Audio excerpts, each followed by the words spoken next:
There we go. Hi, Facebook land. We're Hey, live. Hi, Hayley. How are you? good, thanks. How are you?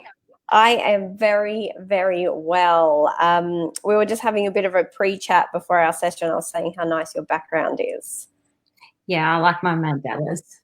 Very yogi indeed. Very appropriate for today's discussion. So for everyone out in Facebook land, my head's been all over our Facebook page like a million times and they all know who I am.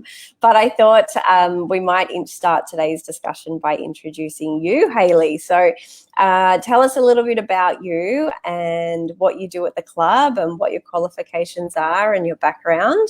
And that'll probably take us about 15 minutes. Yeah. So my background is I pretty much was born to move. I started dancing at age 3 because I told my mum I needed to dance like the girls on Humphrey v. Barre. Oh. Well, at least they're good role models, not like today's dancers in film clips. Yes. And, from there, she got me into dance classes, led to being a professional dancer, and I joined a gym. And I was probably at the gym for 2 weeks before they kind of hooked me in and got me to become an instructor. And then I trained up and I was already a dance teacher. And then I trained up and I got my Cert 3.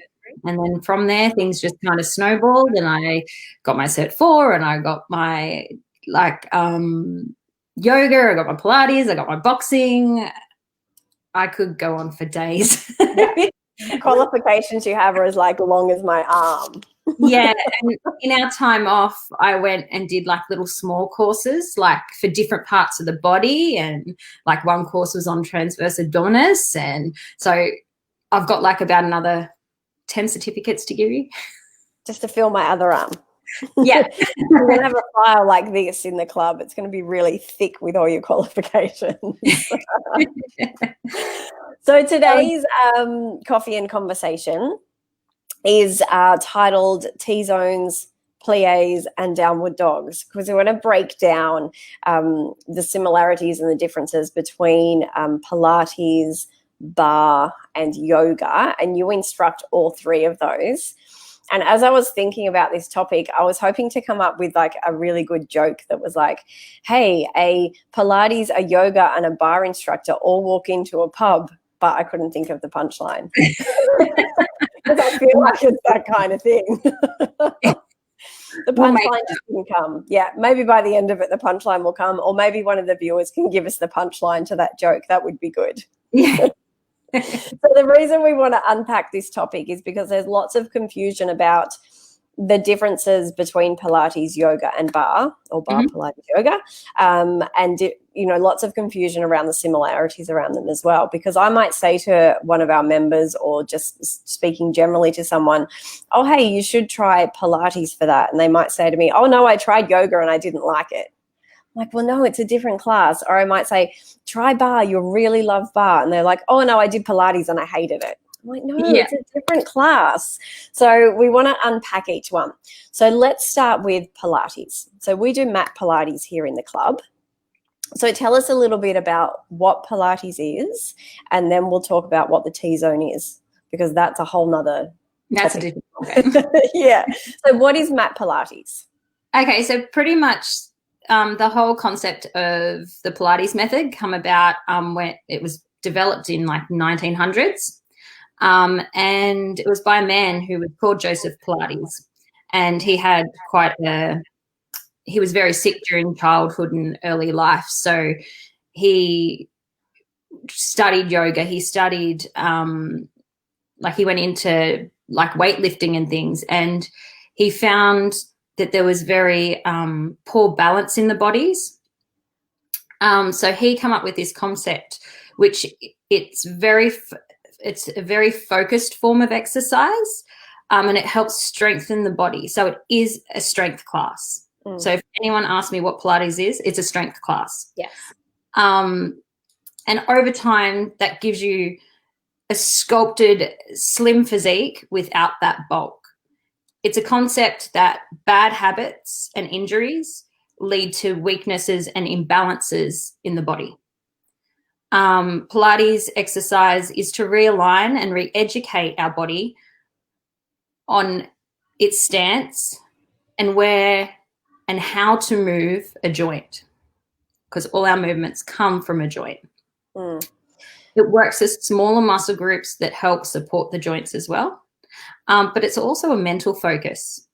So it goes into mind as well as body. And we work breathing techniques during this class as well. So during our graceful movements that we use and with the breathing and the mental work, it then increases our body's awareness.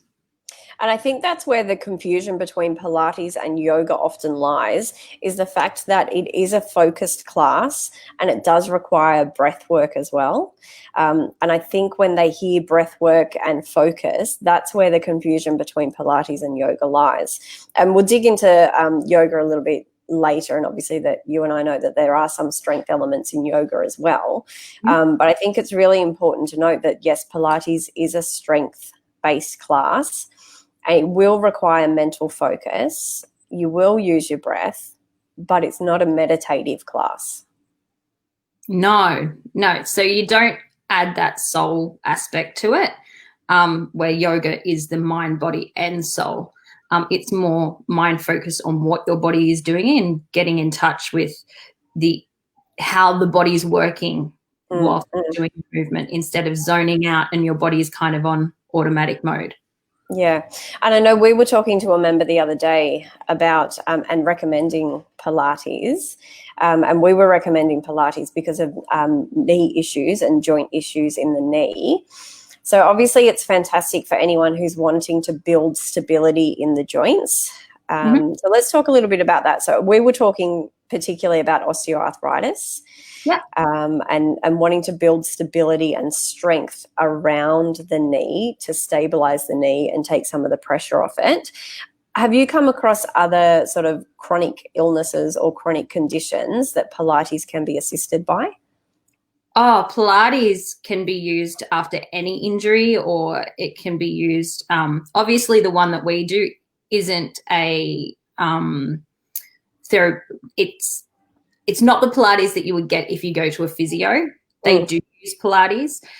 Ours is designed to give you a workout, but it is all the movements and the actual exercises are there to get that body, as I was saying, out of those bad habits and out of those injuries, to lead to the strength and the more balance within the body. So coming out of any kind of injury, after pregnancies as well, all of that, Pilates is one of the best classes that you could do for your body to realign it, get that balance back. And I think when we're talking about balance, it's because a lot of it's because of the unilateral movements that we use as well in Pilates. So when we're talking about unilateral movements, break that down for the general population.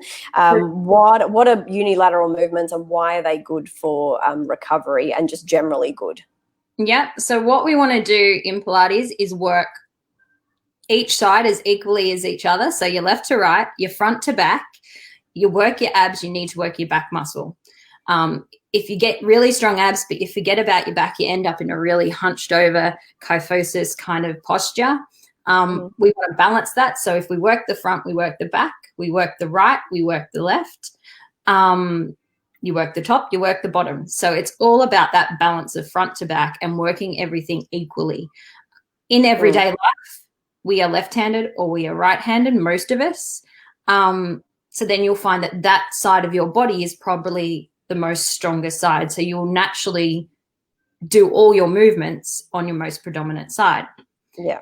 Pilates brings you back and kind of gives you that ambidextrous.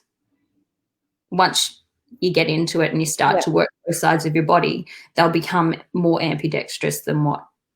Yeah. So it's all about working each side individually, the front individually, the back individually, so that if there is any deficiency, I guess, left to right, front to back, that we're actually addressing that. And deficiencies left to right, front to back are really common. Yeah. And talking about addressing it too, if you've been to my Pilates class, I very rarely am on stage. It's been a little bit, I've been more on stage at the moment because of COVID and stuff. Yeah.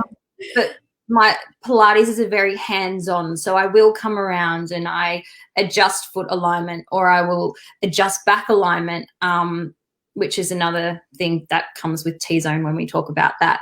Yeah. I'll be adjusting your body so then muscles aren't taking over that shouldn't be. Yeah. So the actual muscles that should be working are working.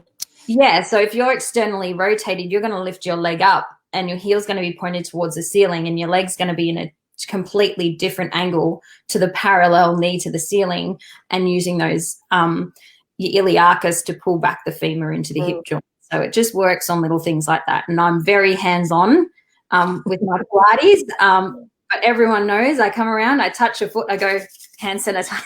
I think I did about 30 times last night's class. Touch and sanitize, touch and sanitize, touch and sanitize. Yeah. Now that we've mentioned it, let's unpack T-zone. What is the T-zone? If you're very new to Pilates, I will tell you right now, you'll probably do several classes and still have no idea what this T-zone is and walk out going, I got no idea. I don't even own a T-zone. I still struggle. I'm like, I don't know whether I got the T-zone or not. Yeah. But talking about it, I had a client that did all my Pilates classes throughout COVID when we're online. And then she finally said to me last night, I got the T-zone tonight. I've been doing it for 3 months, but I finally feel it. Yay. If you were working it the whole time, it just wasn't strong enough for you to feel that what you should be feeling. So what the T-zone is it is the shape of the T, right smack bang in your pelvis. So you pull up your pelvic floor, but you need to think. Which I'm doing right now. Yeah, everyone do it now. So pull up number 1 and 2, because you got a front and you got a back, and you can isolate them both. So you got to pull up like you're trying to stop going to the toilet from the front, and then like you're trying to stop the wind at the back. So you pull up and in. So that's the vertical part of the T. Now we've got the horizontal part, which are your 2 hip bones, and we use our transverse abdominis. So that's where the T comes from for the T-zone. Your transverse abdominis wrap around from the inside of your hips and draw towards that vertical part of the T. So you want an upward feeling, and then like you're putting on a really tight pair of pants after eating Christmas dinner, and then sucking it in. Yeah, so you want to go up, across, and down. And I think it's important to note too that men have a T-zone as well. This is not just a women thing. Yes, definitely. And I'm going to use a phrase that I was taught when we were talking about learning about pelvic floor, because obviously pelvic floor is often associated with women, but men have a pelvic floor too. When you're talking about the front and the back, they used to. I was taught to tell men nuts to guts. So they should feel like drawing nuts to guts, and that's quite crass, but it's a good way to paint the picture.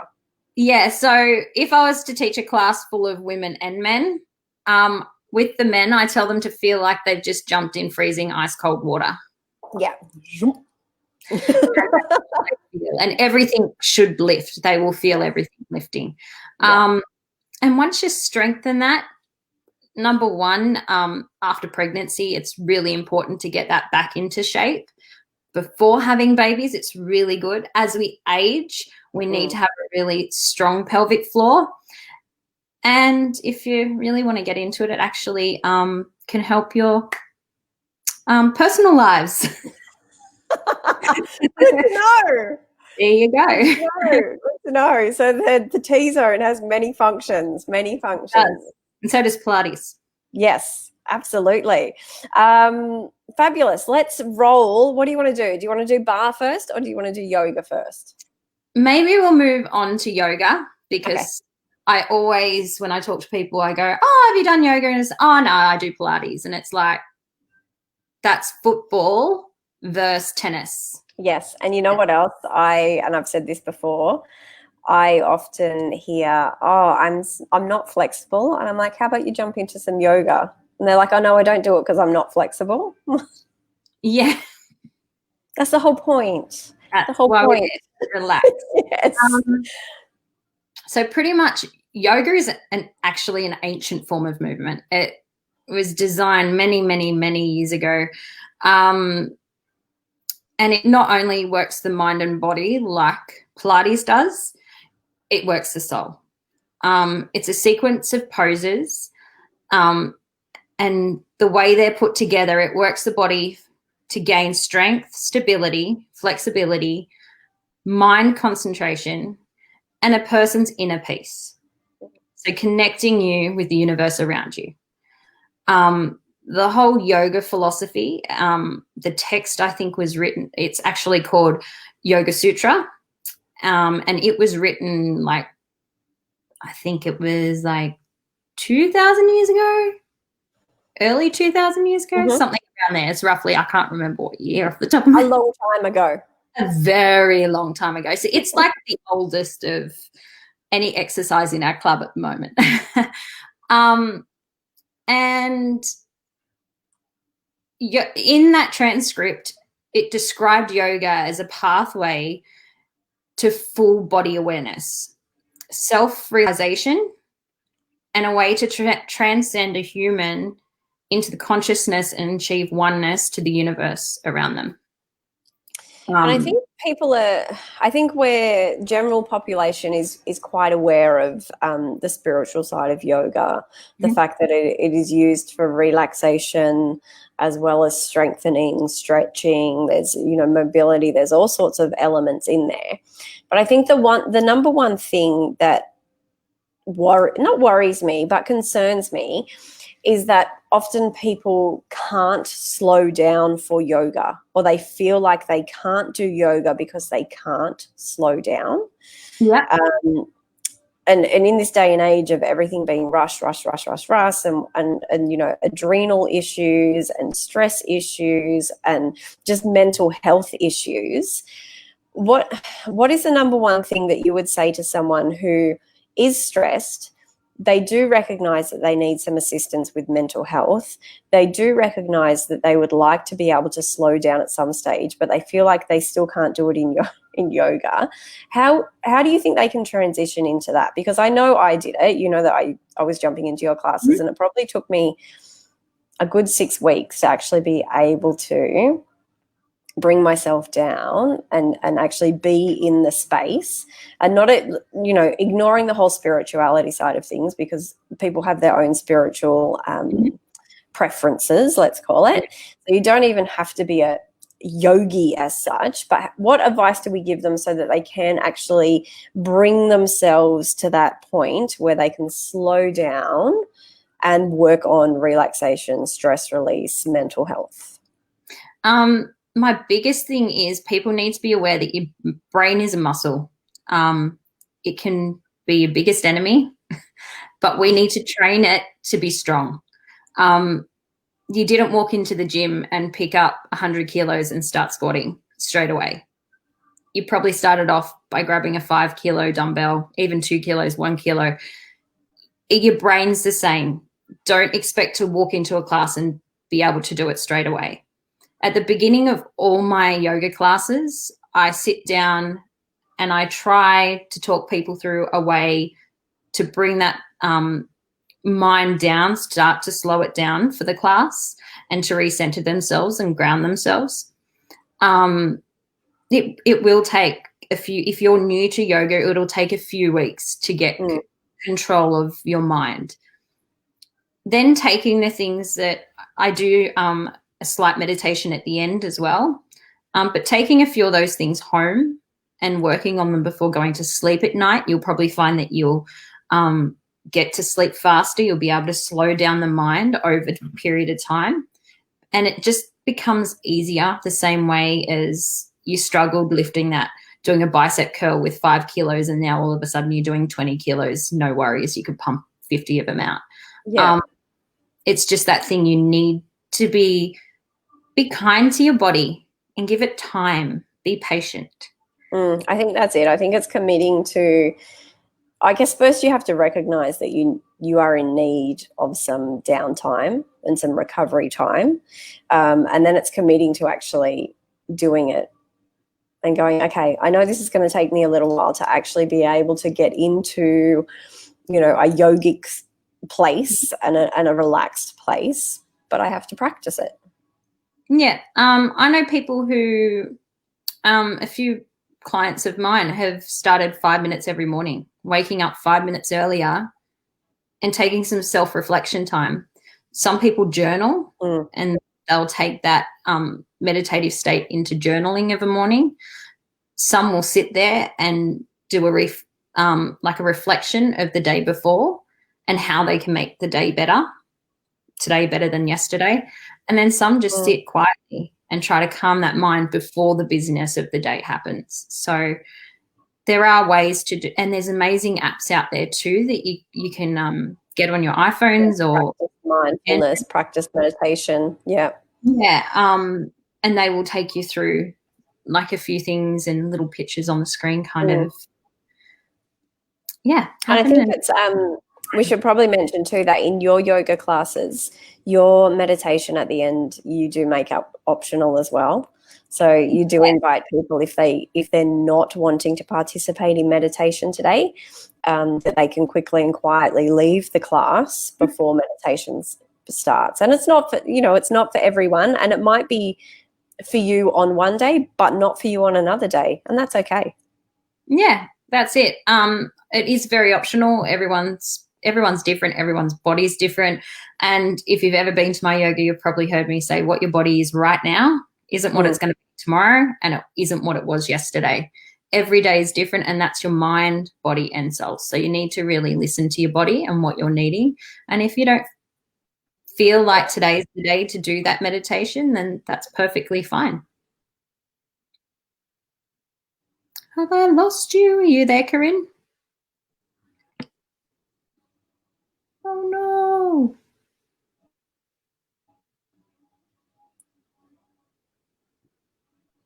Beautiful. Now I just lost you for like, oh, I didn't lose you. You were just breaking up just a little bit, but you're back now, so that's good.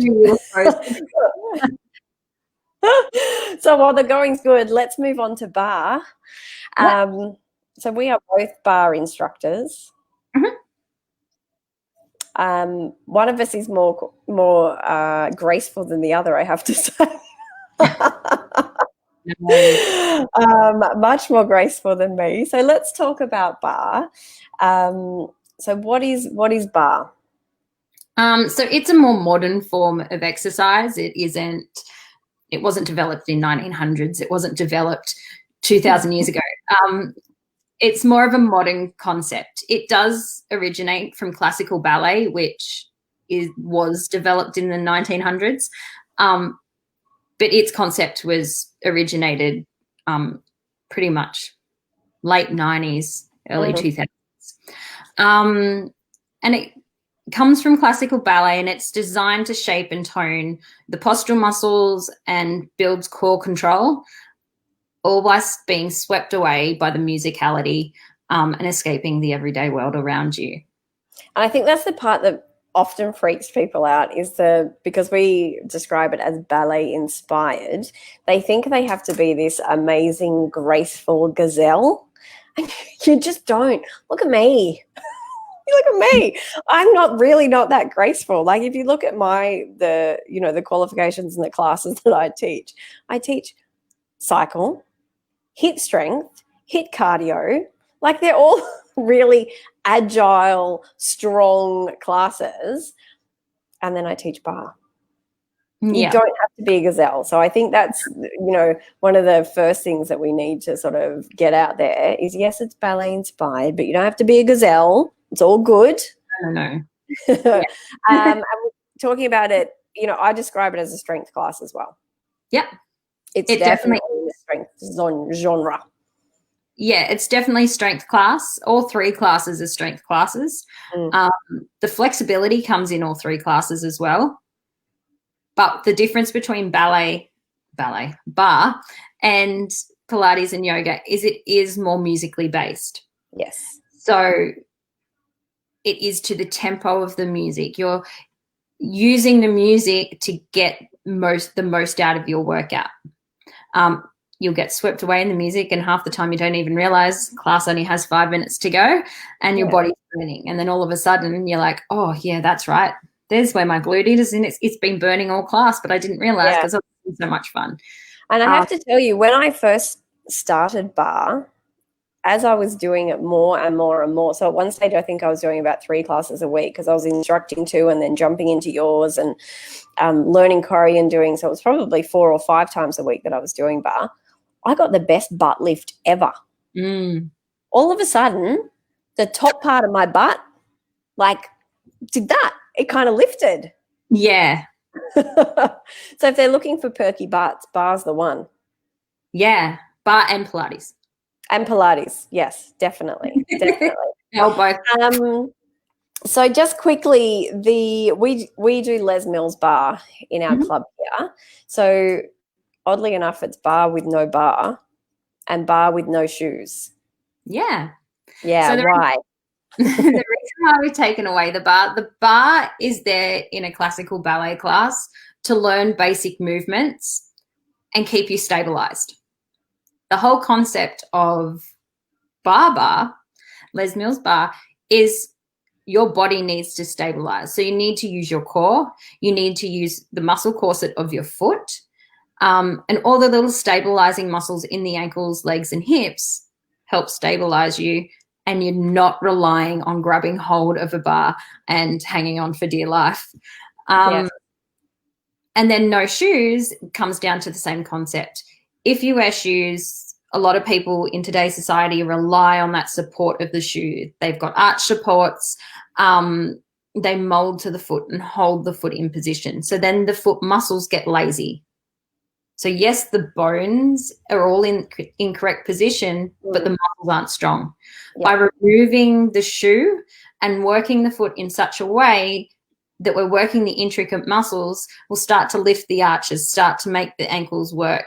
Your little phalanges can press down on the floor and work and move the way our feet are designed to move. When we weren't put here with shoes on our feet are meant to be on the earth, and that's what Barre does. Yeah, so great for, the no shoes is so good for ankle stability and, building the ligature in the feet and making them work the way they should work.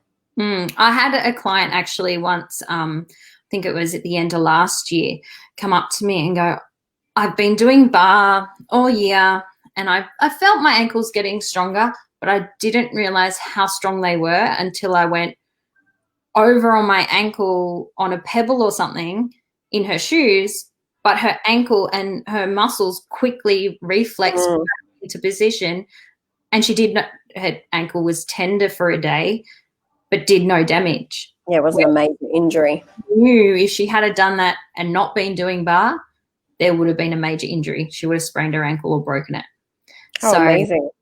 Yeah, that stability of the foot, it's so important. Yeah.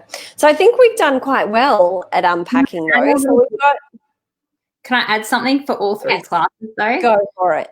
I want to tell everyone all 3 classes look very beautiful, but please don't be fooled. You'll walk out of that class feeling the burn. Standing on the outside looking in, we might look like we're just kind of floating around and in our own little world and having the finest of days. We are, but we're working hard and our body is shaking and it is struggling and we're feeling the burn, and we walk out of that class feeling it. So and I can definitely tell you that I used to drip with sweat in Barre, like a drip. There's a cardio segment in there too, and even in the non-cardio tracks, I used to drip with sweat. They're hard work. Yeah, definitely. Crazy.